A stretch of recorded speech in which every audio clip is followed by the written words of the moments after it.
Let's create a orthocenter of a triangle using Desmos.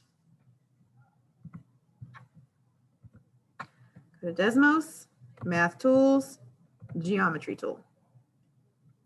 Triangle is a polygon with 3 sides, so click the polygon button, select, select, double select, because 3-sided polygon is a triangle. Okay, so we need to create an orthocenter. An orthocenter uses the altitudes of the triangles, and where they intersect is the orthocenter. So the altitude, remember, is where you take the vertice and you take it straight down at a 90-degree angle. So let's go to more tools, and we're going to create a perpendicular line. Choose the line, which is the side of a triangle, and the point would be the vertice.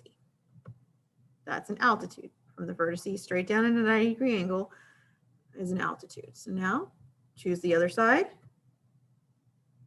and the point would be the vertice. And now let's choose the other side, third side, and the point would be the vertice. So where those 3 lines intersect, that is the orthocenter. So go ahead, or I'm sorry, the 3 altitudes intersect is the orthocenter. So hit select, point, hit the point button.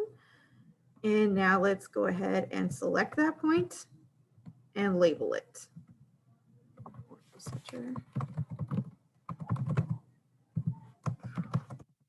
Make sure you have your name so that nobody can screenshot it and take credit for your work. Okay, now you can take this and you can manipulate. Oh, look at that. The orthocenter can be outside of the triangle. Kind of cool. Kind of very cool. How can you manipulate these vertices? And it's a very visual way to see properties of an orthocenter. And I just get carried away and I just want to play with it, but I will stop.